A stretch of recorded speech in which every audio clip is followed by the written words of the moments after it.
Today, we are ranking our top 10 games of all time because this is Play Our Way.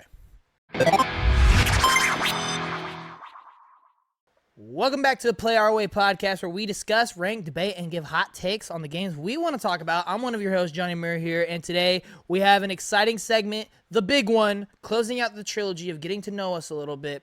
We are going to be ranking our top 10 games of all time. I am here joined by, of course, Axew. What's going on, guys? How you doing? And Prater. Hello, that is my name. We're here, and we appreciate everyone tuning in to this week's episode of Play Our Way. We love gaming. Having this platform to talk about games is truly a blessing. We want to share that love with all of you, regardless of the genres and platforms you play. And this is all made possible by you, the viewers. We appreciate all the love and support, and we ask if you haven't already, please subscribe, leave a like, leave a comment section down below, provided what are some of your top 10 games of all time, or just give us your whole ranking. We'd love to know. If you want to stay more up to date, follow us on all our socials, including Instagram, X, and TikTok, as well as follow Prater, Axew, and myself on Twitch. All these links are in the description.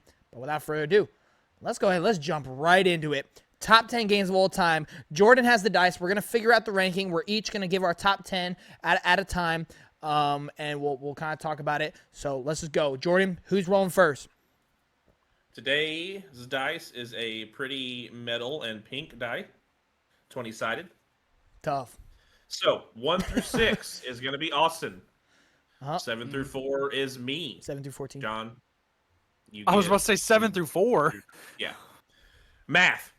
You get 15 through 20, John. All right, bet. Number 1 Odds are always in my favor. is going to be me. I was hoping he'd go first. Honestly, I was hoping he'd Yep. All right. And then second is going to be John. All right. Yay, I'm finally in the middle for once. Whoa. Yep. Here we go. Here we go. Whoa. Pause. All right. I wasn't really thinking like Johnnymmer that. sandwich. Little Johnnymmer sandwich. All right, Little Jordan, Johnnymmer kick it off. Top 10 games of all time. I've made a rule before this. No honorable mentions. Top 10. Give it to him straight. Bam. I'm not happy with it, but it is how it is, bro. There is two games that should be in my top 10 that aren't, and it's just how it is, bro. I'm waiting for Jordan to make a one-off joke in this, being like, "Yeah, my number 8 is the Gex remastered or something." Something stupid. Something like Jordan. Kicking off my top 10 is what I thought Concord was gonna be, and and it just wasn't. That would be a list, a loaded top 10 of situational games. That would be a fun list. Biggest disappointments. Top 10 disappointments. Anthem. Numero uno. Tough. Yeah, Anthem. Number 2 can be what Fable Legends never was. All right. If anybody Let's remembers get to Fable Legends. But... All right, we are gonna come in with the double-digit number 10. Right, I love it. We were just talking about that. Orange and pineapple juice. Pretty good together. It's pretty good together. Number 10, we are coming in with the PS2 era. We are going to start with Def Jam Fight for New York. Tough. Little fun fighting game mixed with a bunch of rappers and celebrities and stuff too. Tons of customized options that you got with like the clothes. The music on it was fun. Super cheesy. Obviously, like all the way through it, but really fun to play, and the best of the series. Definitely better than the first one, and surely better than Icon. Icon was garbage. But yeah, Fight for New York. Any comments, concerns? Anybody play Fight for New York? I like it. I have played it. It's bro. Yeah, great So game. fun. Great game. Snoop Dogg. It's out of my wheelhouse. I've heard of the franchise, and I think I know one of the covers, but I don't. Yeah. I don't know really. It's basically just like Street Fighter, but you play as rappers, like actual rappers. Yeah. Oh. So like sounds like my type of game. Tupac, 50 Cent, Snoop Dogg, all of them, like are in there. Actually, a decently good fighting game. I highly recommend anybody playing it. The mechanics on it, like as a fighting game, are actually pretty good too. So, yeah. Coming in at number 9, we're just gonna go ahead and move on right through this. Also, taking it back a little bit to handheld. We're going to go, and this is kind of like a dual game thing, but I can't just break it down to one because I played both, and I think anybody could see where I go with that. Pokemon Gold and Silver, Gen 2. Okay. Yeah. Making their way in my number 9 spot. I didn't play, was it Crystal that year? I actually didn't play that one. But I did play Gold and Silver so much that I fully blame my migraines later in life to how much Gold and Silver that I played handheld back in the day, because I feel like I feel like that's when it really started for me. I love that. Pokemon caused migraines. Just grinding my way through both those regions as a kid, just boiling my eyes alive, dude. But yet somehow every time I get an eye test, it's perfect. So, here we are. Pokemon, ladies and gentlemen. Pokemon. Love it. This one, number 8, Horizon Forbidden West. There it is. Okay. Yep. Okay. I did go ahead and just throw that in there. I kind of wanted to crank like Forbidden West and Zero Dawn sort of like into one, but Nope. See, realistically, you tried doing realistically, you can't do that with this list, so I didn't do it. Let's say I did it with Pokemon because you literally technically can't play one game without the other. If you think about the idea of the game, you have to play one with the other. Yeah. In one way, shape, or form. Whether it's you playing them or playing with somebody else that has the other addition to complete your Pokedex, et cetera, et cetera. Yeah. So I didn't do that with Horizon, even though I do lump them together as like a franchise that I like. But Forbidden West is definitely the top game when it comes to which one do you pick out of the two, and I think that stands for itself. The mechanics are better, traversal's better, everything about it is really good, and I cannot wait for where they go in 3. Should that 2033 is going to be awesome. 2033, is that what you just said? Yeah, I don't know. I don't know what that timeline looks like, but they spent a lot of time on other projects, and we've heard zip about the 3rd game. Other than that, it's a thing. I think so. 28. So that's my guess. 28. That would be nice. That would be nice. Who knows? If that would be nice, but I don't know. Number 7, we are gonna go Halo 3. Story mode, multiplayer, stands for itself. I mean, who doesn't go to 3 multiplayer whenever you really think of the Halo franchise? More often than not, COD lobbies are have nothing to what Halo lobbies were in my opinion in their heyday. So Halo 3 making its way into there. No objections, I think, for that. One of the better campaigns out of the franchise for sure. So I just thought of an interesting bracket. Get maybe we'd have to narrow it down, but maybe 360 games in their prime, kind of like a bracket that. Because what would you say had a bigger prime, like Call of Duty or Halo? Because Halo at its prime was Halo. I mean, Halo was crazy, but Call of Duty though, also had a massive prime. So that's an interesting discussion. Wait, no, it's COD. Black Ops alone took over the Modern Warfare as well, but Halo was the first person shooter to have multiplayer on console, and that everybody played it, literally everyone was playing it. So if we're talking prime, I just don't know. It depends what you're looking at, because if you're looking at player count, then I would say the COD. But if you're looking at I just think the culture, COD just player count and where it took gaming content, I would definitely say Call of Duty is up there, because that's where a lot of people that stream and do stuff now, old Black Ops lobbies are where they started, streaming from their 360 and stuff on their budget PCs and things like that. There was a big era of people coming up doing that also along with it. That was around during the Halo era. Because I would argue, but I'd definitely say when it came to people viewing it a lot more too, I would definitely say Call of Duty. I would argue on the original OG Xbox, Call of Duties were releasing on it, but no one it was nowhere near as big as the Halos on them. It wasn't until the 360 until Black Ops came out where really Call of Duty blew up. Four. Yeah, Modern Warfare also blew up for sure, but that's a tough one. That's a really we could battle. save it for a different podcast idea, could. but my thing is just Halo probably started off better, but I think COD eventually just went to a whole nother level. Yeah. So. All right, moving on to my number 6. Halfway through the list, we are going with Elden Ring. Okay. Yep. Terrific game. The only FromSoft Souls-like game that I've really taken in any thorough time and played. So, I'll definitely see, people, say it's the easiest of the Souls games, and that's fine because the open world nature makes me more comfortable to play it because I can sit and kind of get used to other mechanics and get a little bit more leveled up, feel a little bit more confident whenever it goes into it. Whereas some of them are just like the run back and then the boss and then the run back and then the boss. Like I can step away and go do so many other things in Elden Ring that you just maybe can't do in like so much of the other ones. And that's not speaking anything against it, but the story is really good. I think the lore, though, you have to get deep in the nitty gritty to understand it, is extremely terrific. The music's great visually; it's incredible. And I love a game that has multiple endings also, so that's just cool. So Elden Ring makes its way to my number 6 spot. Halfway through our list, guys, we're number 5.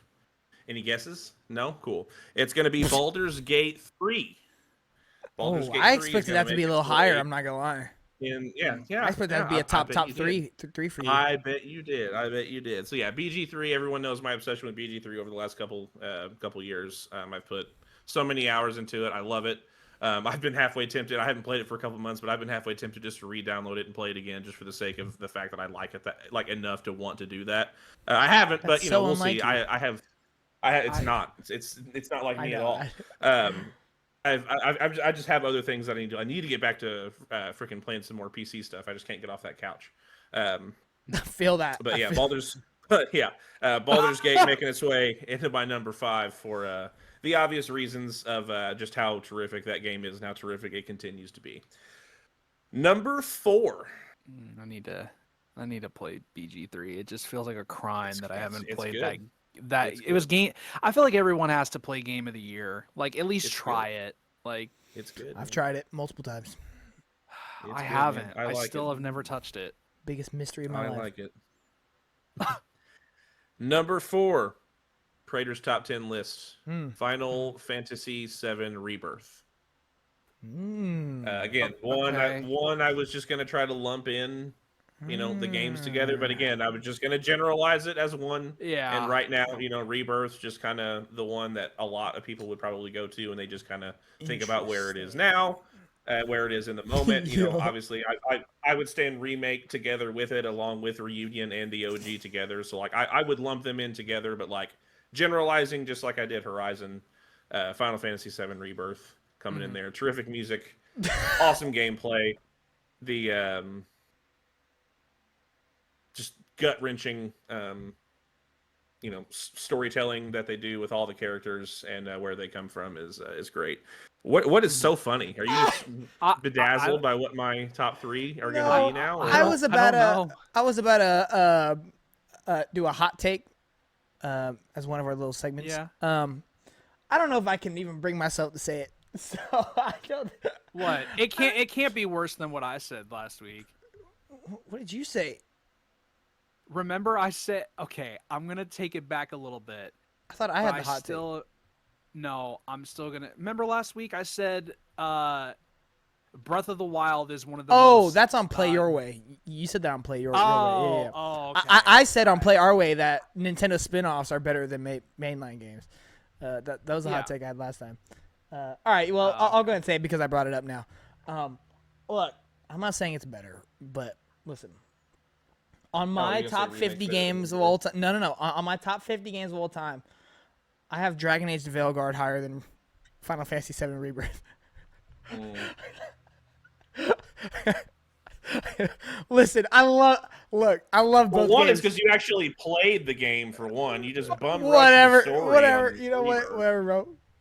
Whatever. It is what it is. They're both amazing. They're both amazing. Just bum rush the story on it. I didn't get to create a character, so the game sucks. I get it. I don't even care about that. I don't even like creating my own character. We need a hot takes episode so bad. I need this. All right, Jordan. It's gonna be chaos. Continue. It would be. It'd be a hell of a time. Number 3. That is a crazy take. That's number 3. All right. Gate 2. Okay, I knew that was gonna be up here. I knew those. Yep, the second game in the Skate franchise. My favorite of the series for sure. Everything about it, the story mode, the gameplays itself, the grittiness of just the vibe of like what it is. Like it just kind of feels like you're playing. Like it feels like you're intentionally playing a skateboarding game. And I know like that might not mean anything to anyone who like cares about skateboarding, but skateboarding was also a big part of my childhood until I hit a growth spurt and then like couldn't really skate anymore. So like playing those games is kind of like what kept me connected a little bit to the life, apart from just like watching the competitions and stuff like that. But when I couldn't skate anymore, like boy did I lean really heavily into playing the skateboarding video games. And when the Skate 2 came out, I mean again it was just one of those things I couldn't put down.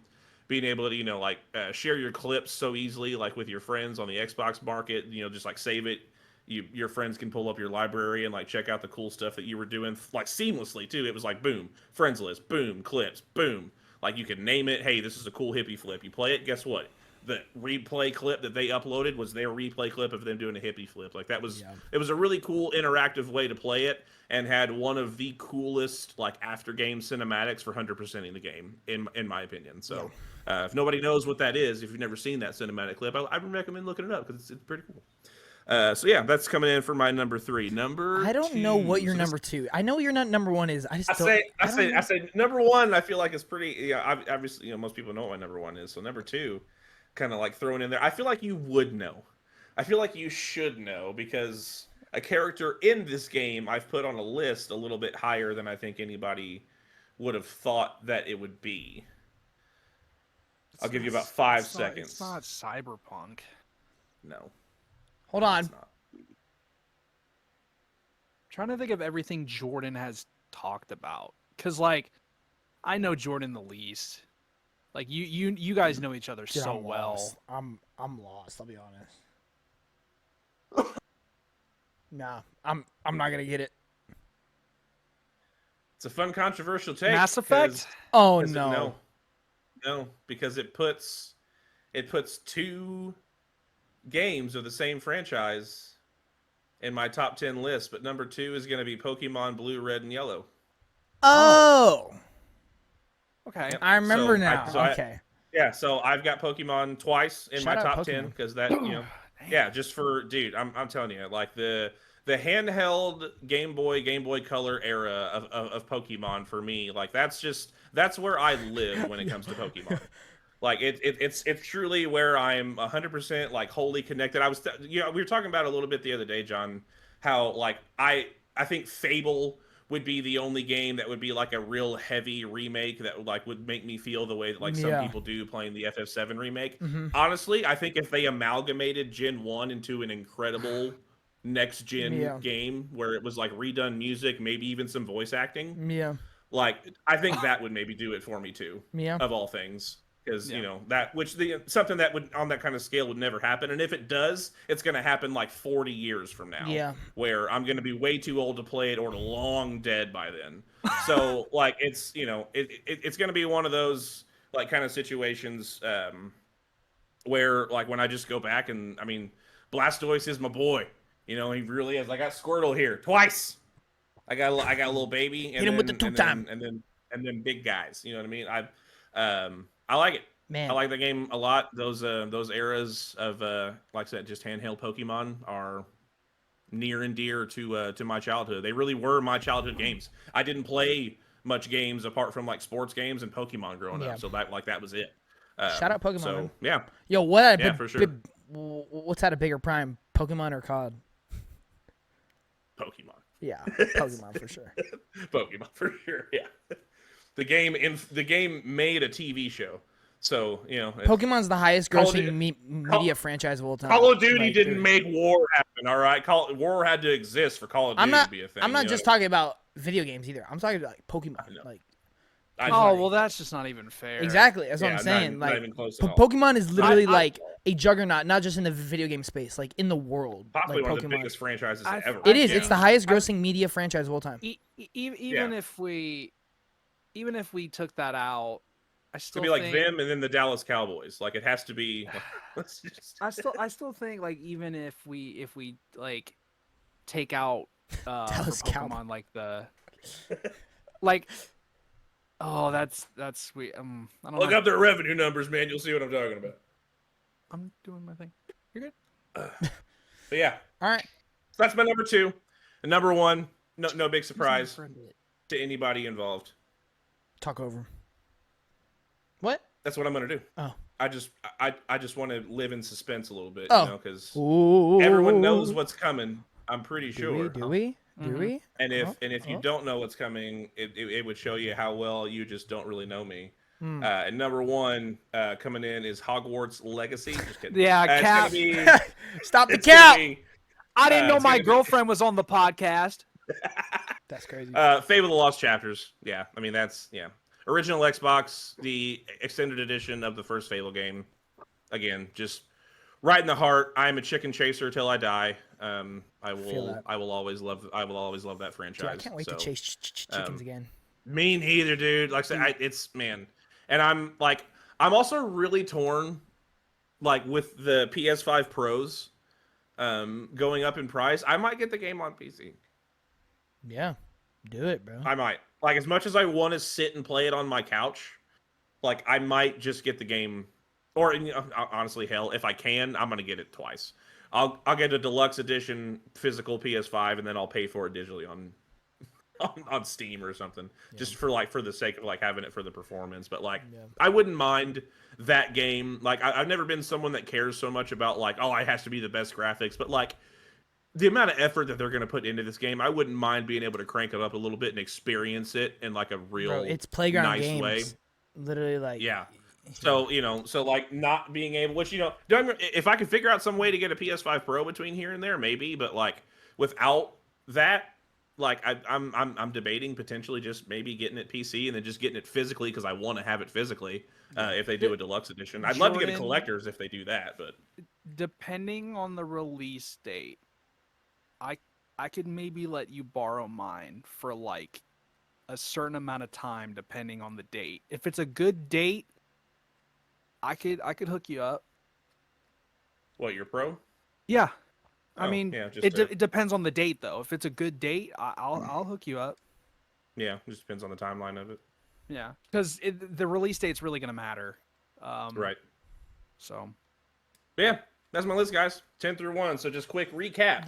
Def Jam, Fight for New York, Pokemon Gold and Silver, Horizon Forbidden West, Halo 3, Elden Ring, Baldur's Gate 3, FF7 Rebirth, Skate 2, Pokemon Gen 1, and Fable the Lost Chapters at number 1. So you got a lot of there's my 10 list, guy. You got a lot of variety. I'd like to say a lot of older games, but then a lot of newer games as well. So yeah, I'd like to say variety. Again, I feel kind of ignorant sometimes, when I talk about certain details to you guys, but I've been around the block, you know what I mean? So, well, I mean, our list is gonna be so different from yours because my whole list is this generation. So.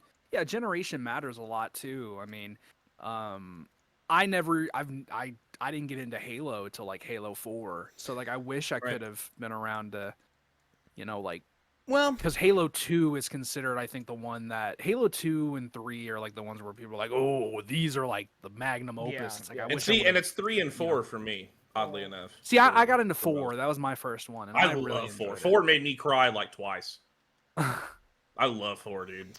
Which, and again, 4 made me cry because of my relationship for 1 through 3. So it's I think because now we're gonna be going to Austin and I's list. It's I've played a lot of the games that you've talked about. So it's not like I've never played a lot of these games, and I've played games my whole life. So I played every Wii game. I've played every 360 game. I've played all these games, but it wasn't until I actually started caring about video games until towards the end of last generation. And I'm not I'm not really affected by nostalgia too much when I'm reviewing or ranking something. I'm not gonna put something higher just because I have nostalgia for it. That's just not how my brain works. Sure. So it's for me to put I don't know, something that I have on here below something older just because of nostalgia. I just don't work. I don't like that. See, I understand, but I also feel sometimes for me, it's to think of how much that game has changed me, but also it still hits almost the same or just as hard when it first came out when I was a kid is also like a huge thing for me too. Yeah. So, But anyway, you know, going into Johnnymmer's my top 10 list. I mean, my list is the one probably everyone knows the most. Just because I've probably reiterated it multiple times. Plus, I mean, it's been my channel for like the longest time, so I probably talk about all these things multiple times. The order has changed quite a bit. Most of the games that were in there are still in there. Just the order has changed, except number 10. Number 10 is my the one I hate. It's the only one I could not finalize, but I went ahead. I just went with my heart. I looked at the 3 games and be like, which one would I want to play tomorrow? And the answer was Resident Evil 2. Resident Evil 2 is my number 10. Y'all know my love for Capcom has grown substantially. My love for Resident Evil has grown substantially. My love for survival horror has grown substantially. So if I look at what game I'd rather play tomorrow, right out of my 3 options, I'm not going to name the other options because then that'd be like honorable mentions.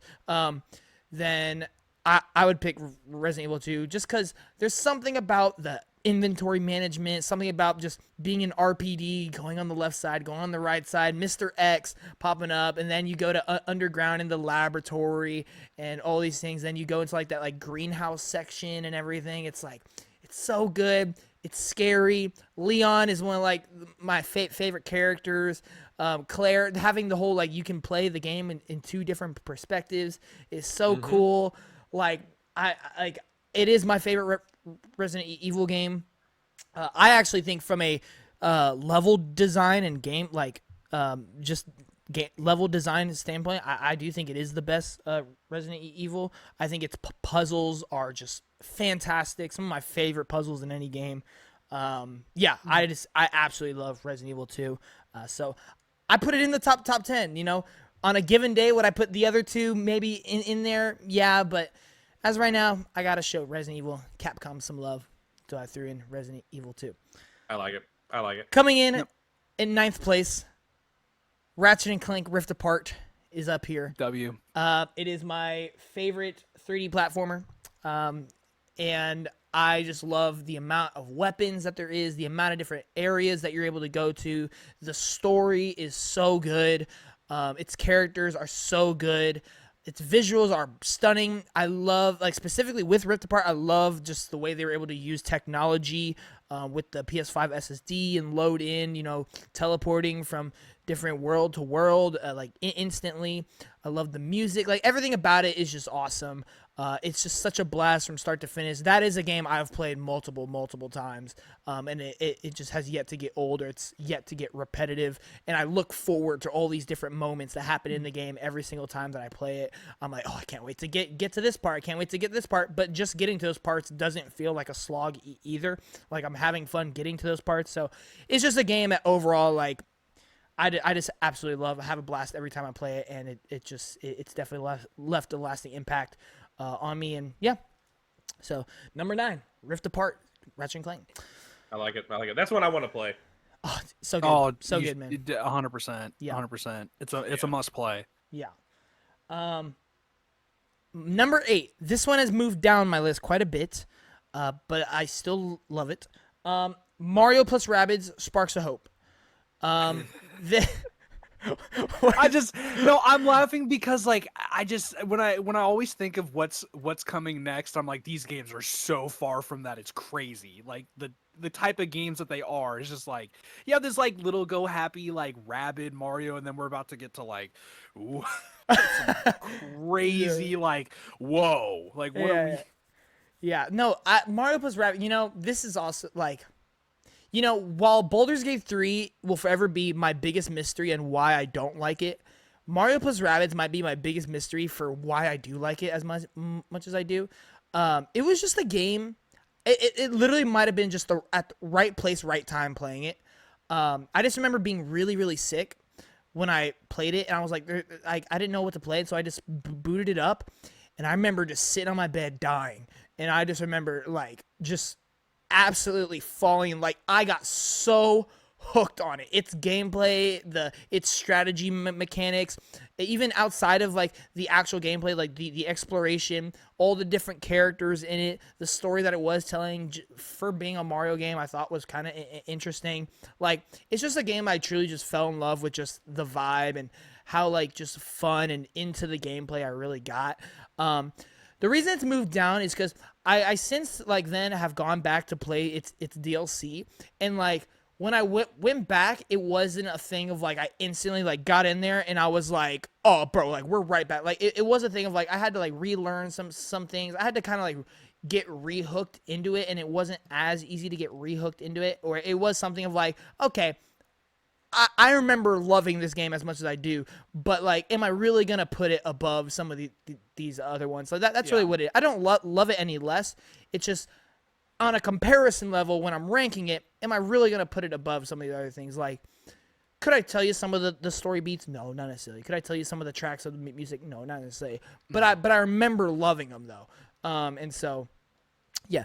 Number 8 is Mario plus Rabbids Sparks of Hope, and man, do I wish we get another one so bad, but we will see. Also one I've never played. Hey, there you go. This is where things get dicey, because these next 3, 7, 6, 5, you could swap places any day of the week, and I'd be like, yep, that's correct. I don't like it, but number 7 is God of War Ragnarok. At number 7. Okay. I mean, this game is everything I want it to be. It is emotional. It is awesomeness cinematic. It is fun gameplay. It is great music. It is great visuals. There's tons of content if you want to go down that route. I think it's an improvement on 2018. I'm going to say in every way. Didn't you also see Hosier live? I did see, yes. Yep. Me and Austin both saw Hosier sing Blood Upon the Snow live at the Game Awards. I don't know, like, to me, almost every game on my top 10 list, I would say I have some sort of, like, personal attachment to it, or there was, like, one specific aspect that, like, makes it a top 10 game for me.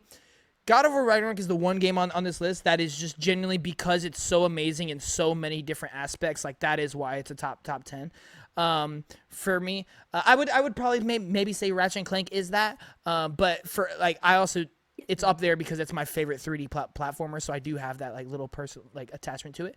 God of War Ragnarok, I just think, like, I know Jordan disagrees, but I do just think it's a masterpiece. Like I do just think it's a 10 out of 10. Hey, Whoa. I didn't need the stray there.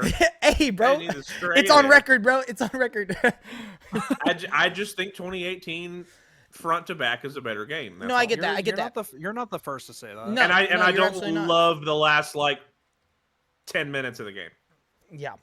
And that's God, I got. And not even like the game, like the cinematic. I don't love the last like 6 minutes of cinematics before you just get to freely do whatever you want. Yeah. And like finish up the rest of the world. I just don't. I don't like the take that Atreus wasn't there. I don't like that. That seems very disingenuous. I didn't like that as a creative choice. I don't like that as a character choice for Atreus. And that's pretty much it. And I just felt like if the actual final battle would have been like an hour longer, like I would think everything different. It just feels so quick, man. It feels so fast. But like like cinematically, the way it's shot, the way it's done, the voice acting obviously is, incredible in it. I love the music in it. I'm not saying it doesn't look better. There were just a couple of things about like a young kind of bratty Atreus that I kind of liked a little bit more with the dynamic. I liked Atreus the character better, but I liked Atreus the little brat kid while playing the game better from 2018. But yeah, I don't know. I just have weird quirks about it, but I get it. But I don't take anything away from Ragnarok. So such a good game. I don't take anything away from it. I just have a couple personal things that I'm like, me. Yeah. No, no, like Austin said, you're not the only one that thinks that. But I am on the side though. Like, I understand your critique with like the whole final battle. I've just never felt like that. Like through my like 4 times playing it, I've just I just don't feel like that. I don't know why, but I just don't. And so, yeah, I loved all the different story beats. Like, that's something for Ragnarok. Like, there are just so many moments that I could crystal clearly see in my head, whether it is character moments, boss fights, other story beats, gameplay moments. Like, there's just so many moments that I could make like a whole documentary about all these different moments and why the game is special. And so, yeah, that's why it makes it into my top 7 spot. Oh man, I hate this so much. All right, coming in number 6.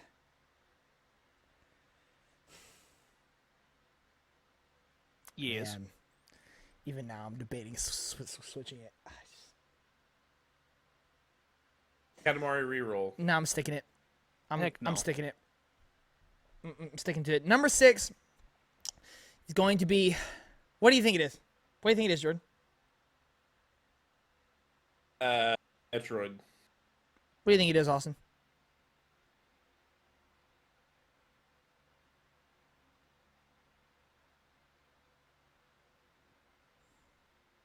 I know the 4 that it's not. Yeah. Yeah, Prime Remaster. No. Is it?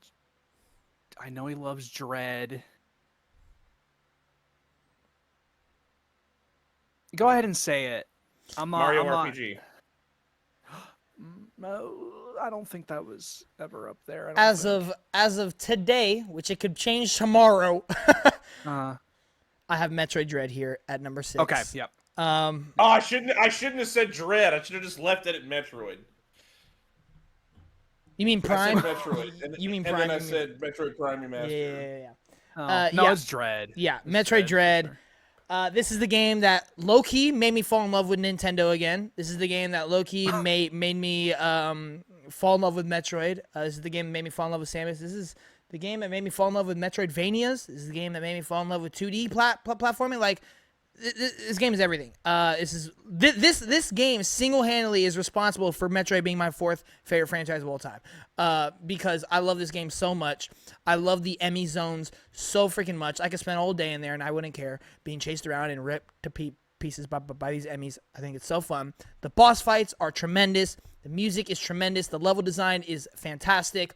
The story, I think, is pretty simple, but I think interesting, especially if you go into the lore. It's just such an interesting world that Metroid has. I just love the vibe of it. I just love the vibe, the gameplay, everything works so smoothly. It's just a Metroidvania, and Metroidvania at its finest. It is Metroid at its finest. Since then, I've gone and played many other Metroid games, and I've loved all of them. Even Metroid Prime 4, which I know didn't necessarily hit to the level I've want. The level I wanted is like 10 out of 10, like almost every other Metroid game that I've played. It didn't necessarily hit that. That being said, I still enjoyed it. I still like it. I still think it's a good game. It's just, if I didn't have my current outside gaming life that I do right now, and if there wasn't other games to play, I would have beaten Metroid Prime 4. Like, it's not that I didn't like it enough where I didn't finish it. It's just I have so much other things going on.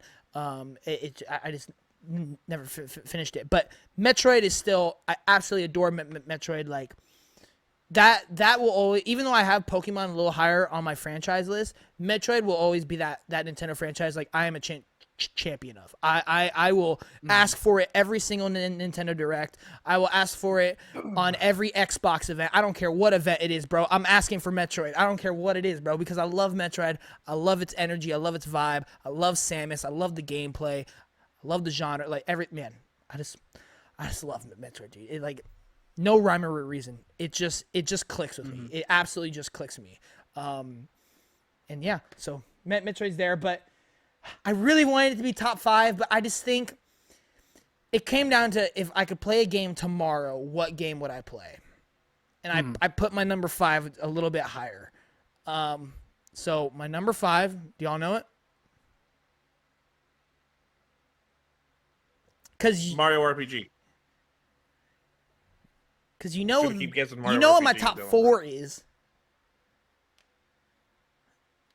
Once I say it, you're gonna be like, oh yeah, duh.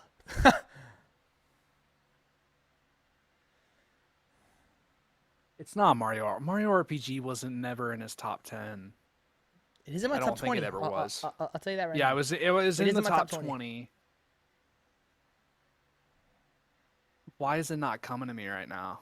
And I feel like Yeah, I should know this. I can't directly think of it either. My I number know- 5 is Black Myth Wukong.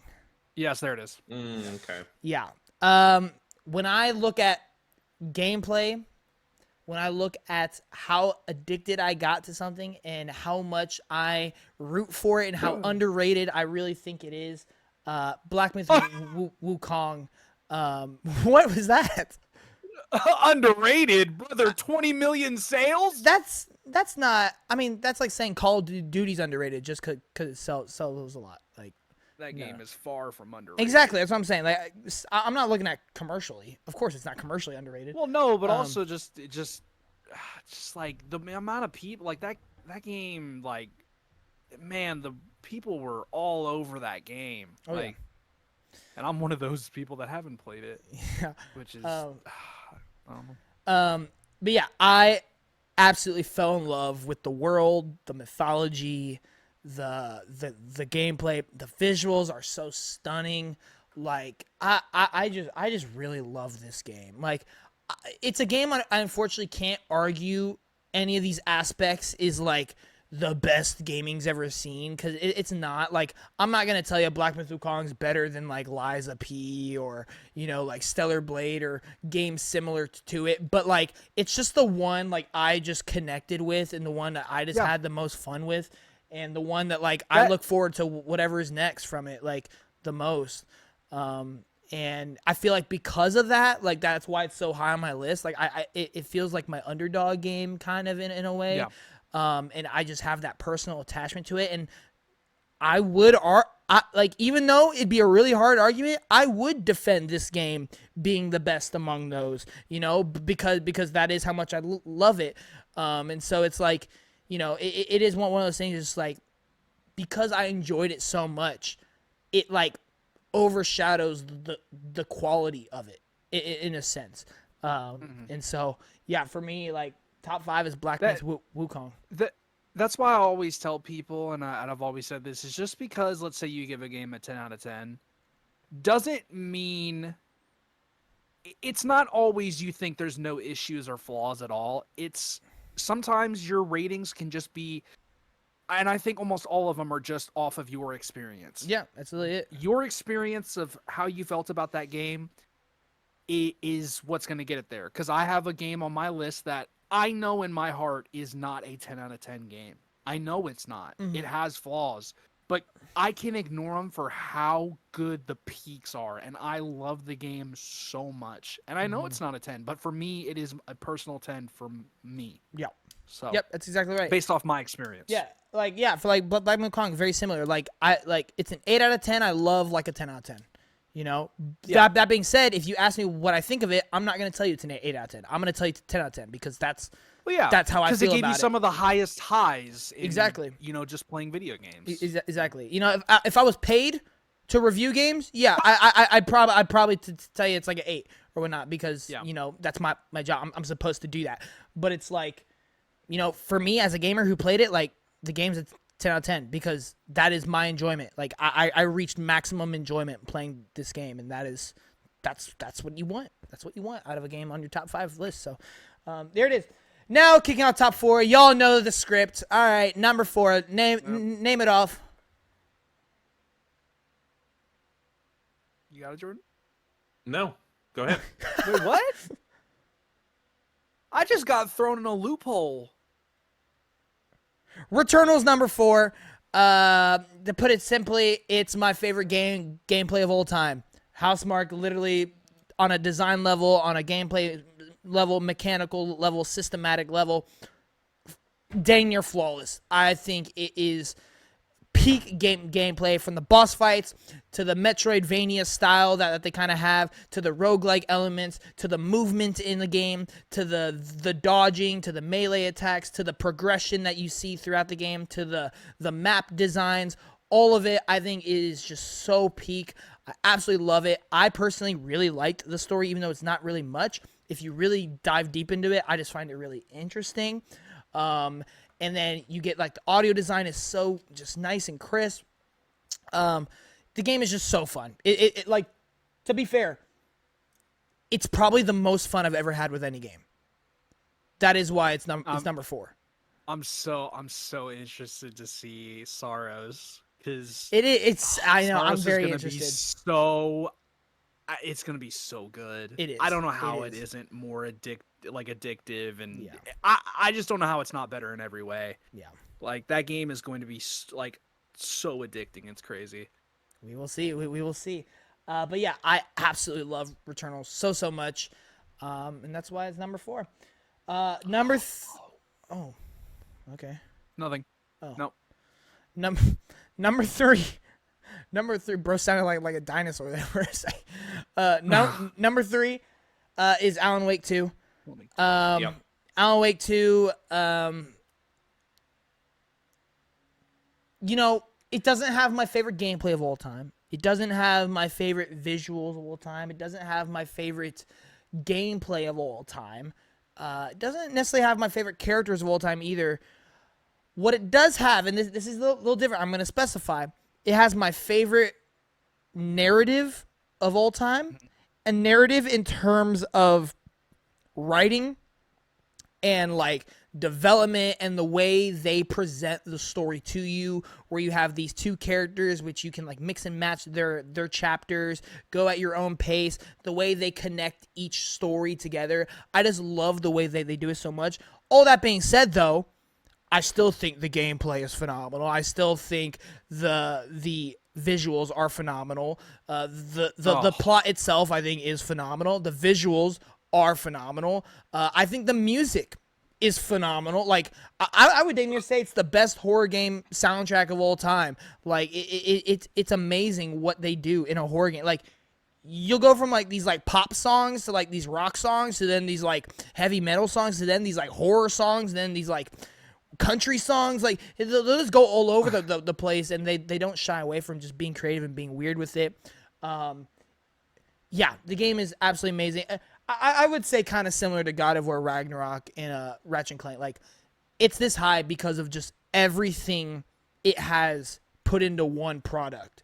Like, it might be like the most, like, well-rounded, one of the most well-rounded games for me. And so, yeah absolutely. Alan Wake 2. It just made me buy into the world so much. Like, it just made me so invested in the world and the story that it's trying to tell, with all the different crossovers and the different horror element. Yeah, it is my favorite horror game. And so, yeah, absolutely fantastic. All right.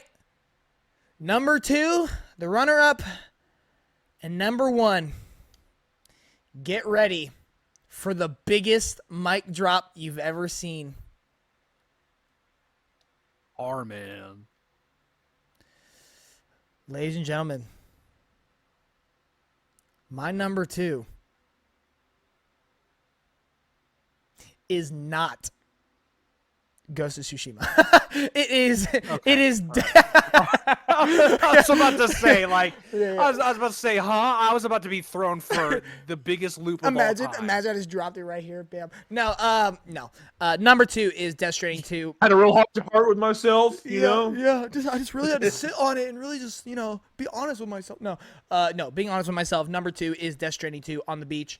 In a lot of ways, honestly, in a lot of ways, every factor you want out of a video game, this game probably is my favorite out of, like, almost all of those factors. I think when I look at when I hold on, wait a minute. I have three favorite stories of all time. No. They're all tied. No, truly, when I look at narrative, when I look at visuals, when I look at gameplay, when I look at music, this game just has it all. Like I think it's a 10 out of 10, like every single department. When I look at the content, the freedom that you're able to have in this game, the absurd amount of fantastic characters that are in this game, like when you can do a top 12 ranking of characters in a game, that's how you know they have one heck of a cast, bro. Like, the cast is just all there. The performances are all there. This is the definition of what I would consider a game you just genuinely fall in love with it because of what it is. I love walking. I love just looking off the side of a mountain with Wood Kid singing his heart out in your ear. I love getting on a truck and picking up 500 pounds of like aluminum for no reason because I'm going to go deposit it in some storage in some storage bin.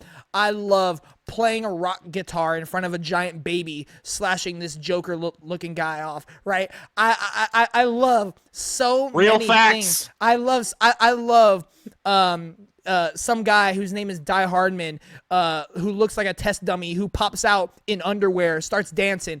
Bro, I love these things, okay? These things are what I live for. Beat up by pizza.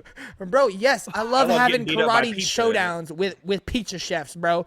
I love seeing characters that you love say goodbye. I love meeting new characters that are interested in you, saying hello.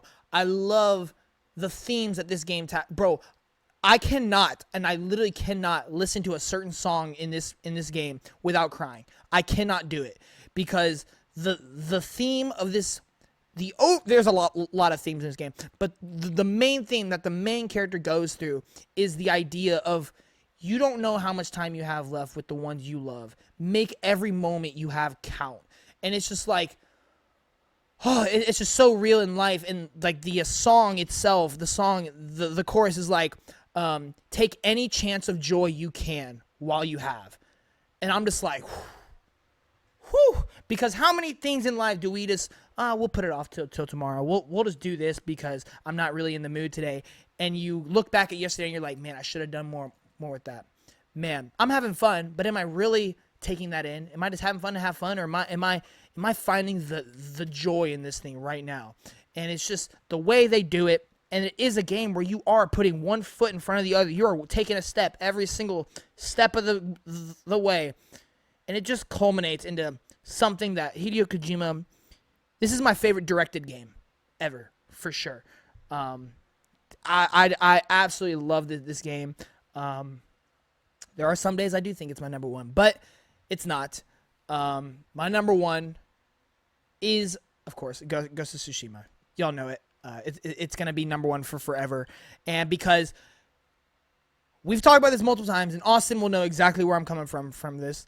Doesn't have my favorite visuals, doesn't have my favorite gameplay, doesn't have my favorite soundtrack, doesn't have my favorites, whatever, content, open world, none of that. I wouldn't even say it has my favorite narrative. I wouldn't necessarily say it has my favorite story either.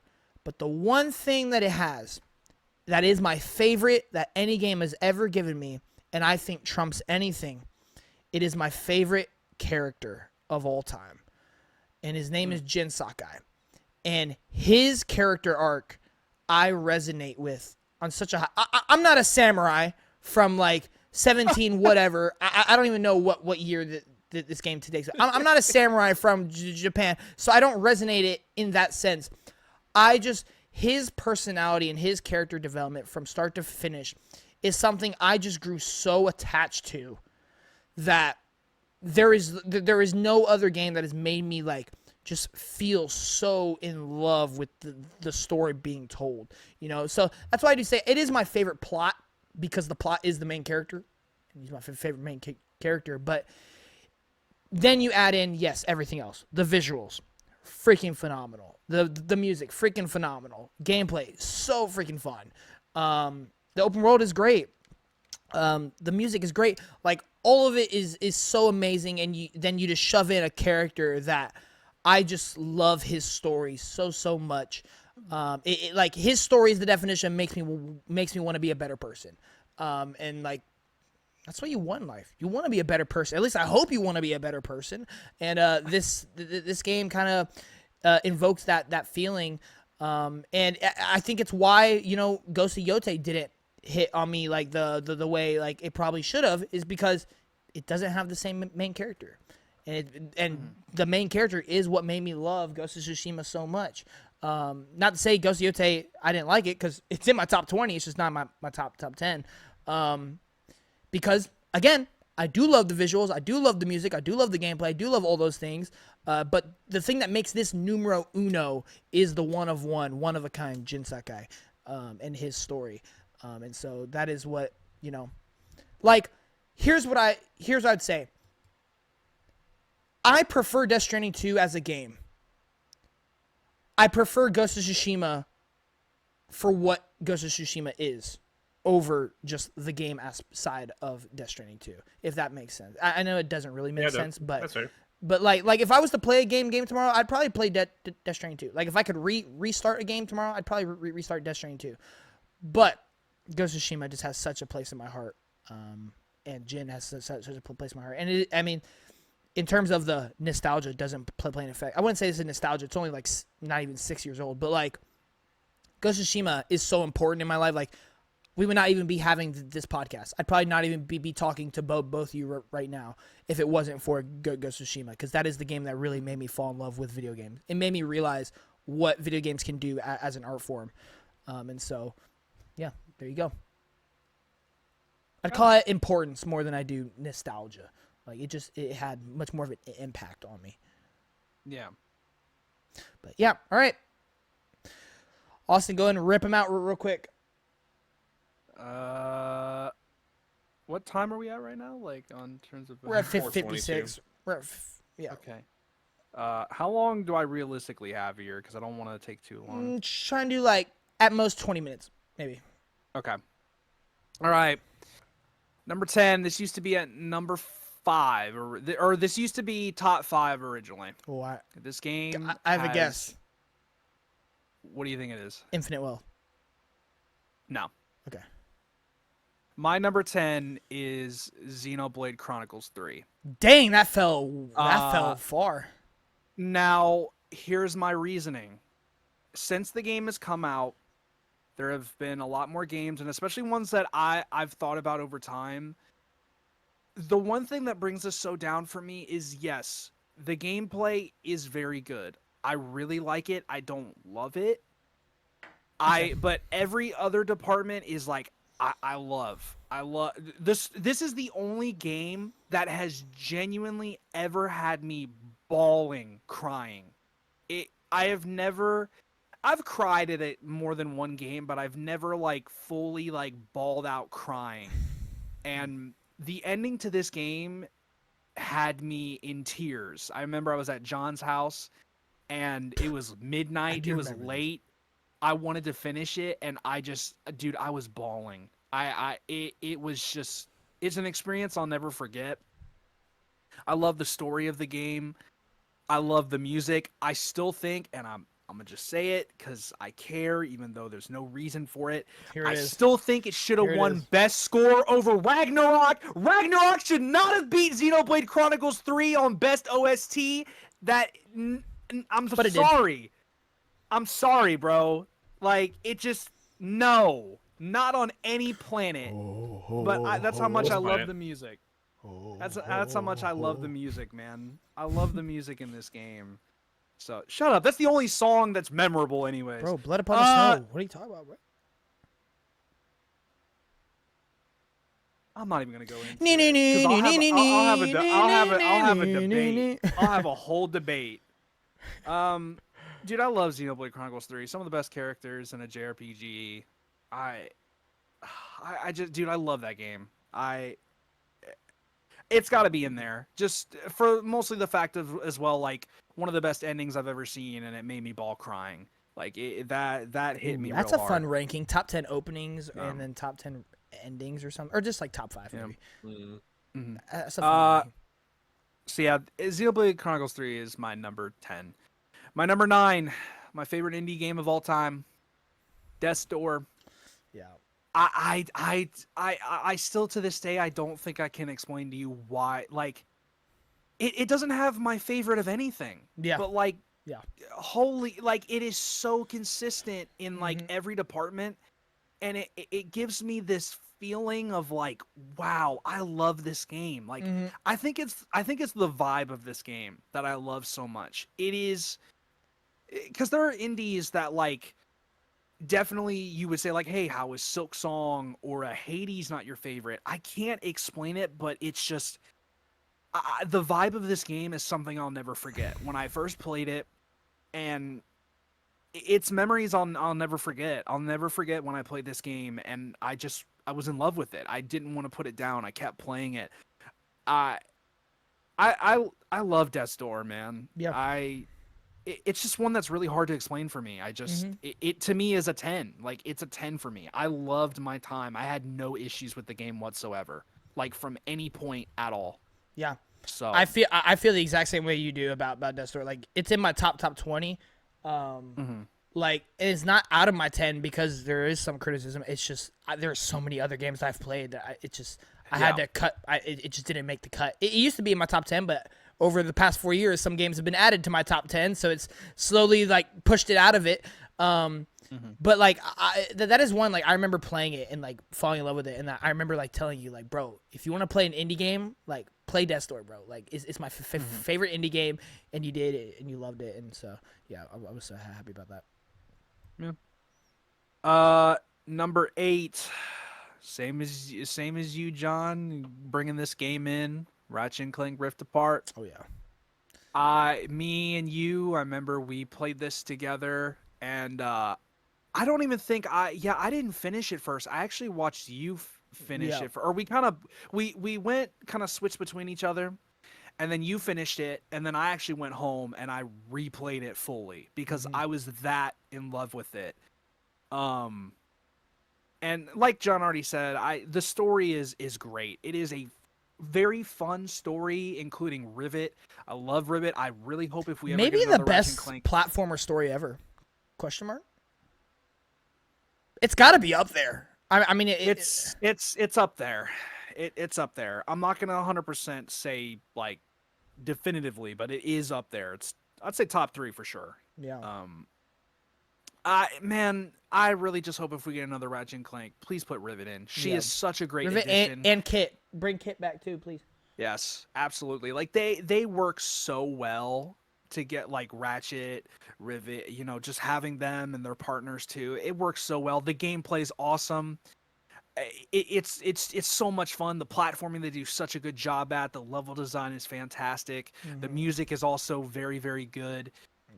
The feeling I got when playing this, and I shared it with a couple of my friends, including Kai, who loves the game as well. Very phenomenal game. That's why it's at my number 8. I love that game.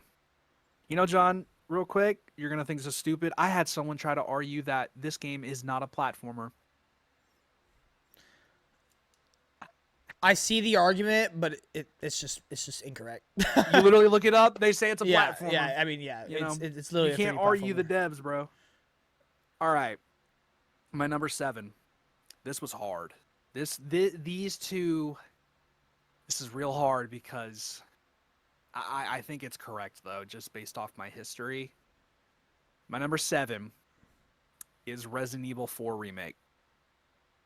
Resident Evil 4 Remake. And I was wondering if it was stand- gonna make it in. I was wondering if it was gonna make it. Yes. No, it's definitely in there, especially after because I replayed it for my girlfriend. Replayed it and Separate Ways DLC.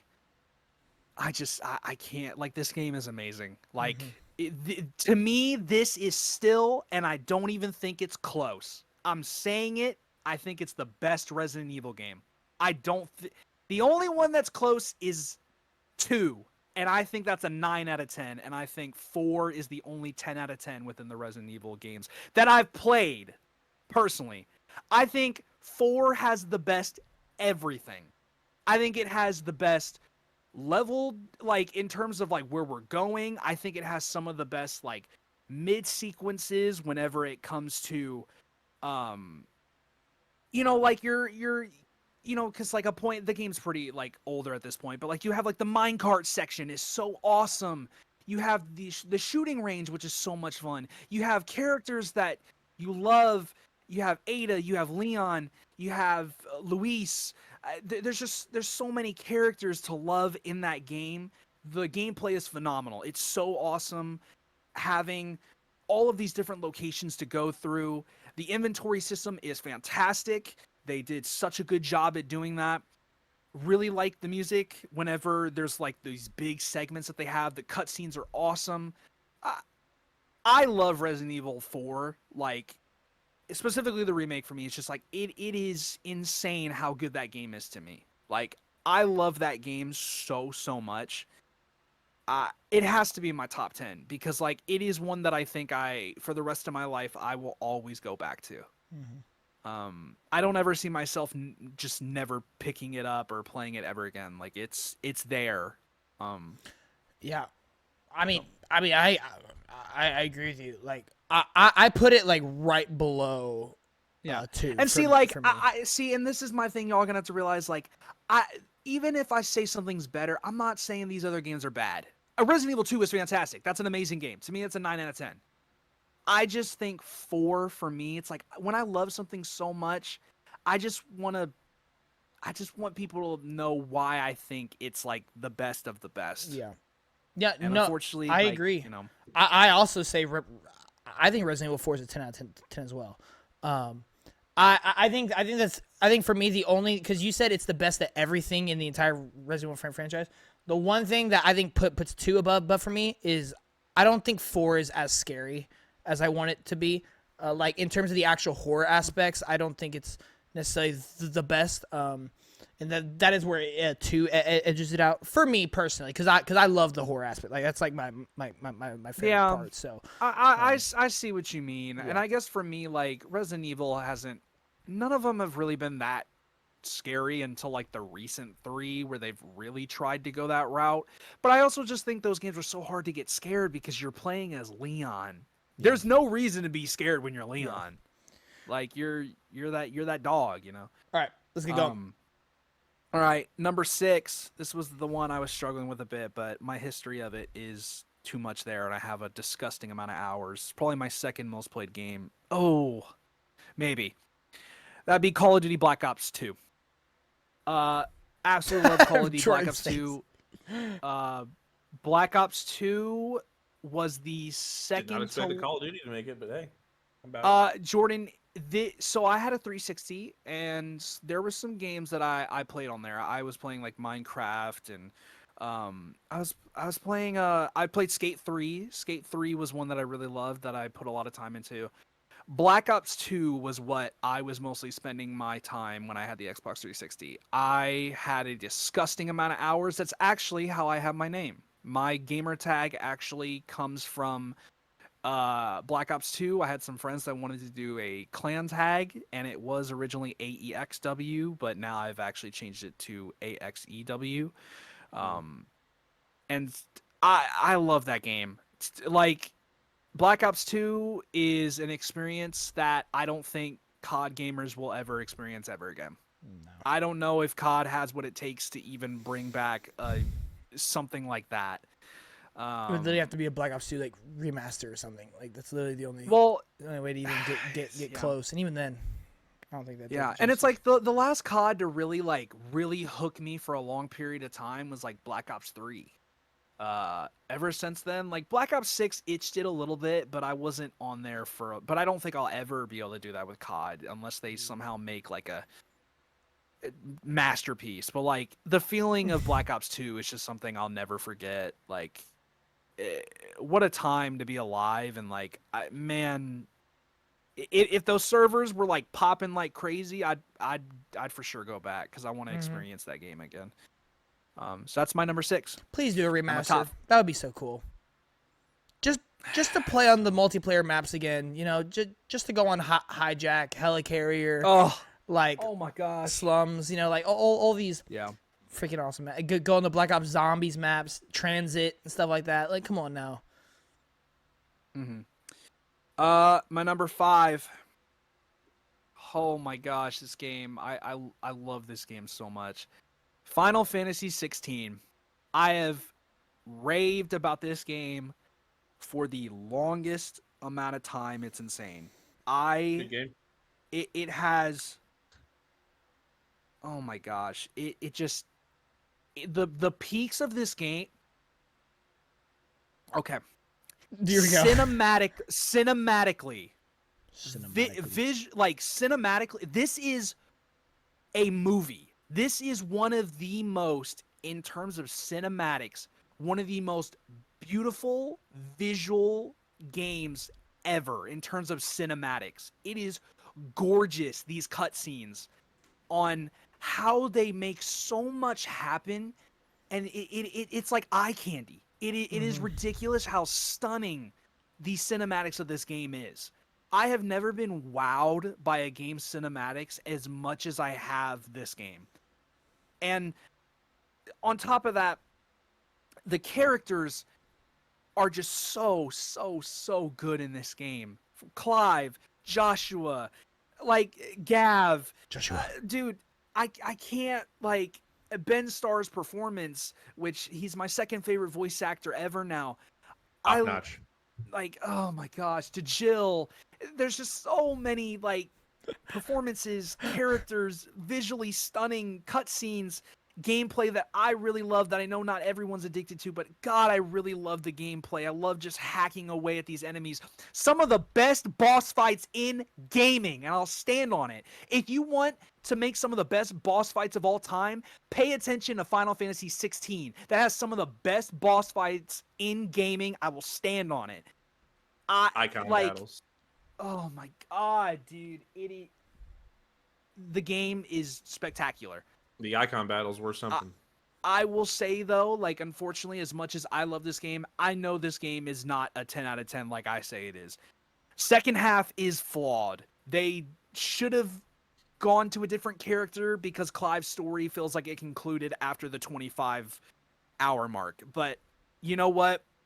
And yes, the ending, I hate the cliffhanger. I really do hate the cliffhanger. But I still can't get over Final Fantasy, baby. I can't get over how much, like, the peaks. Final Fantasy, baby. Like, dude, the peaks of this game are so, like, some of the best moments I've ever had for a video game in history.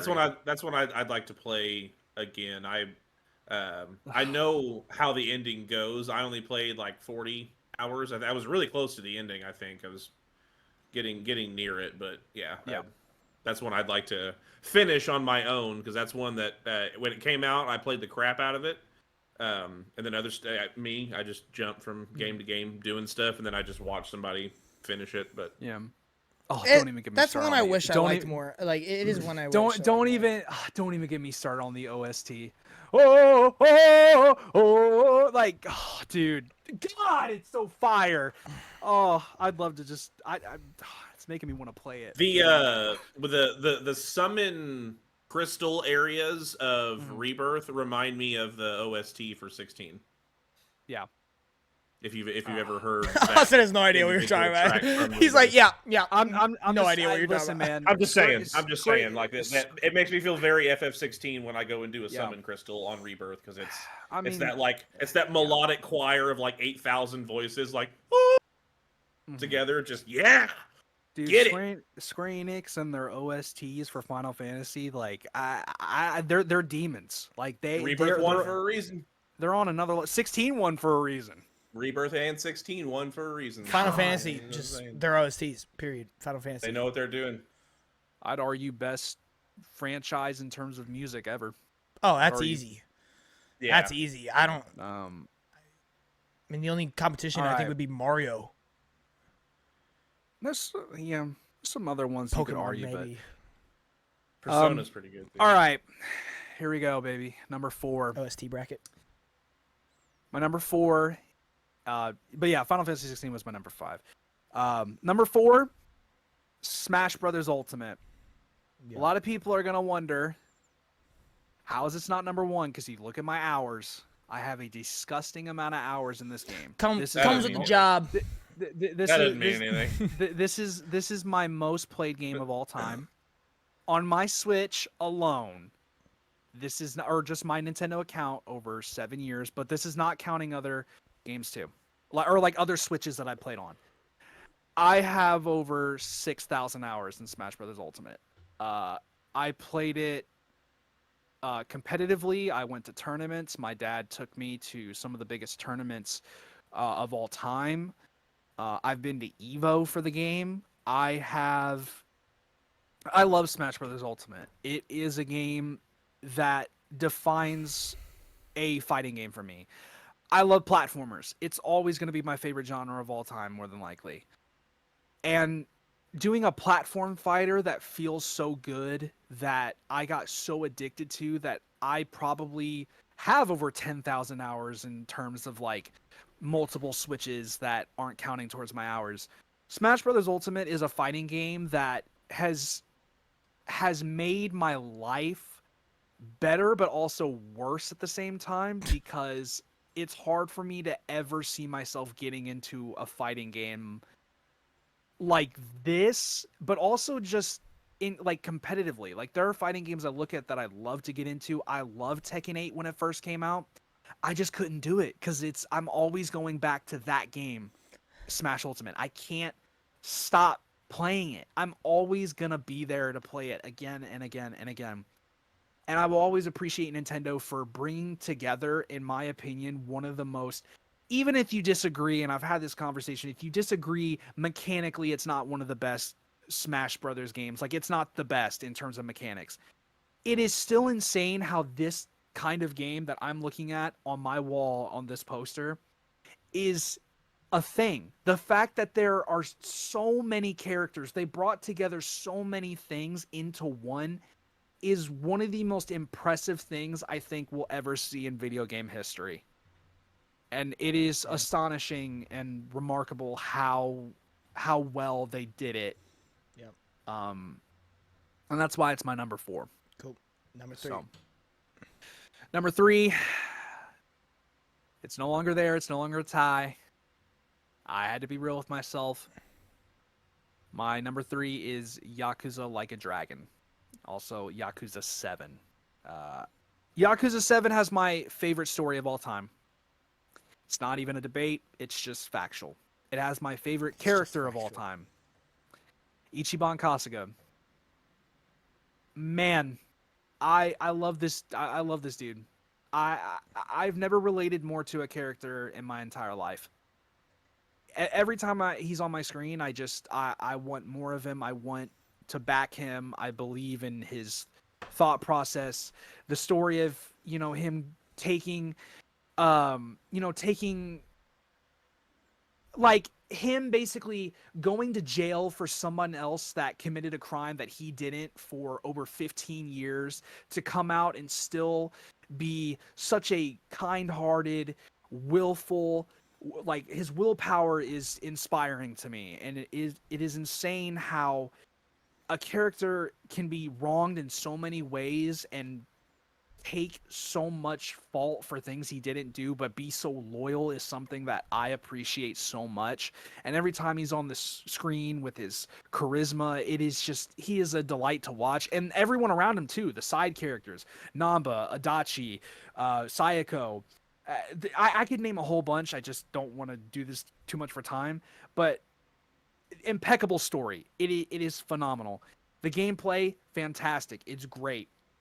Infinite Wealth did do the gameplay better, but the gameplay of Like a Dragon is still fantastic. I really, really love the gameplay. It's a very interesting, it's interesting, but also simple, kind of turn-based. It works very well. I think the one thing that Infinite Wealth did better is the arrow system, by knowing where you are behind your opponent. I think sometimes it's hard to kind of tell, like, hey, am I actually behind my opponent? Sometimes I can't tell. I could be kind of to the side of them, but a little bit behind. And because of that, it's not going to guarantee that I get a back critical hit. But still, the way it works is so good. But it's that story, the music, and the characters that makes it in my top 3, because it is genuinely special. It is from start to finish, the story is just. I think it's like perfect for me. I think you take nostalgia out of it. I think this is your favorite game of all time. It's hard, man. I've said that statement too, but I don't know.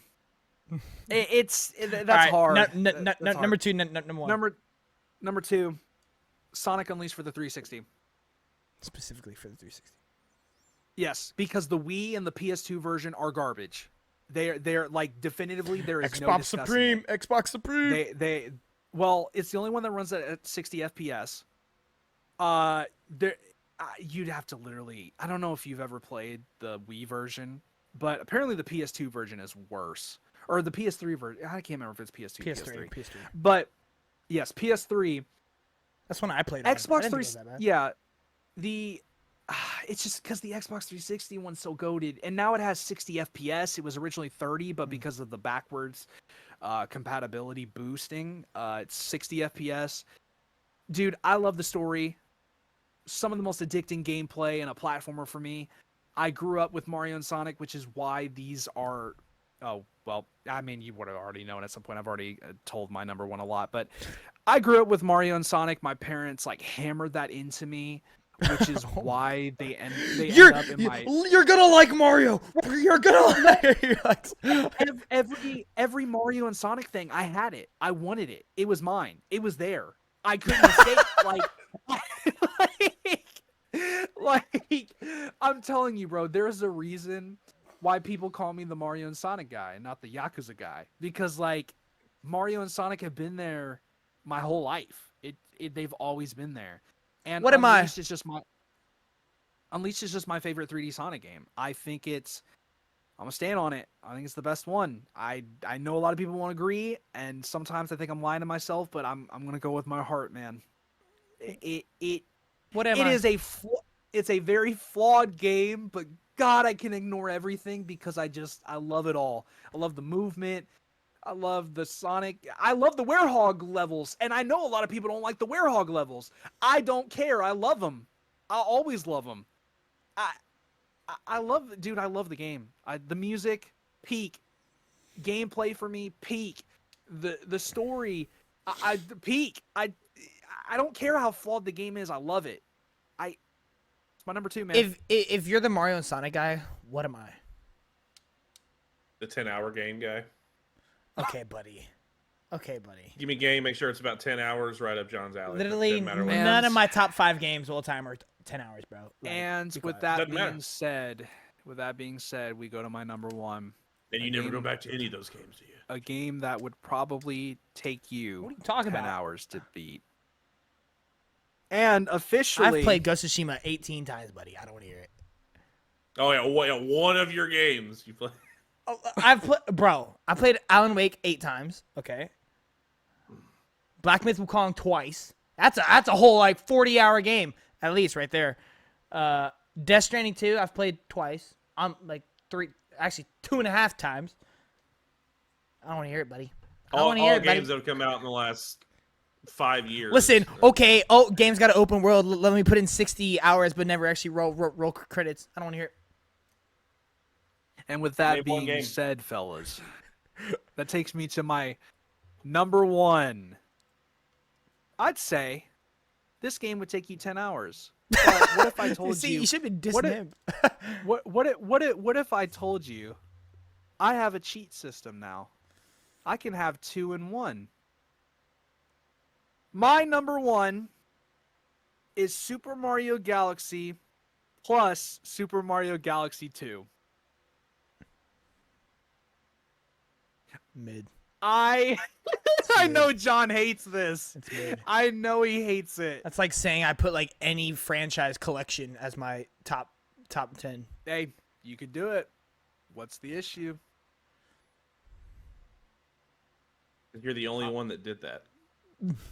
Yeah, dude, because this Lame! is like, bro, this is literally choose. Okay, fine, Super Mario Galaxy. If I have to pick one, I'll pick Galaxy 1. Galaxy is, dude, Now this game, this is peak everything. I don't care what you tell me. Just like Look the at movie. my eyes. This game, no, look at me. This game, this is the best platformer of all time. There is no conversation. There is nothing you'll ever tell me. This is the best. Not enough story. This is one. This is no. I don't care. Story's not the most important part of a video game. It's just not. Galaxy doesn't mean it is. Not only do I think, I would argue Galaxy's a top 10 game of all time. I would make an argument for it. I really would. And that's how much I love this game. I think everything about this game is peak. It is perfection. I love the story. I love Mario. Rosalina's my favorite female video game character of all time. I love how they included her. It's the best Mario story.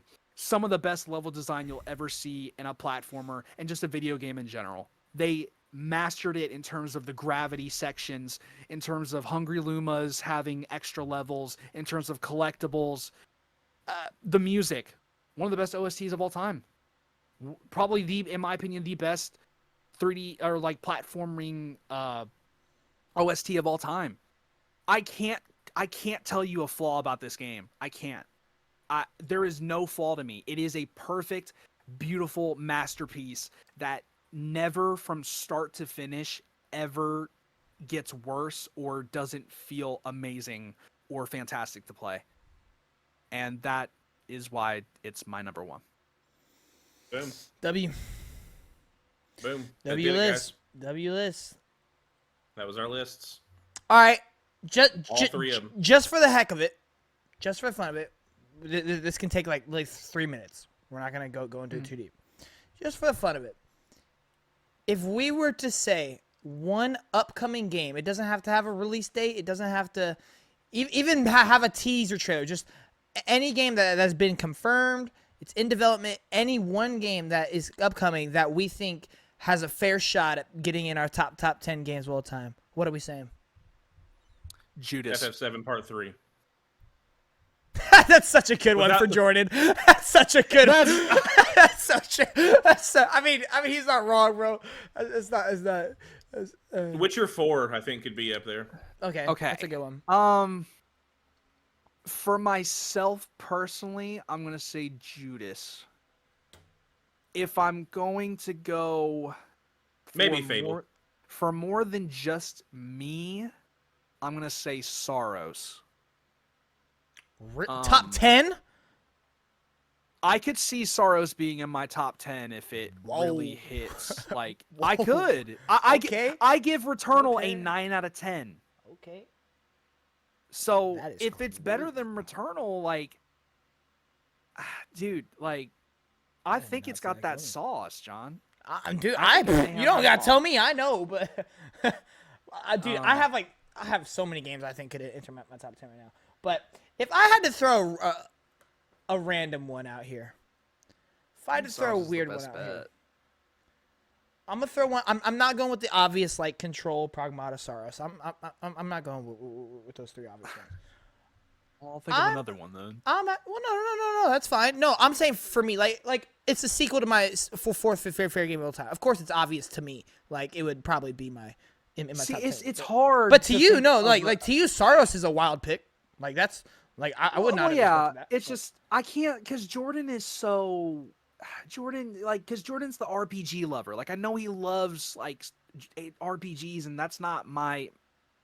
It's hard because I'm trying to think of a game that I could see that all three of us, but like.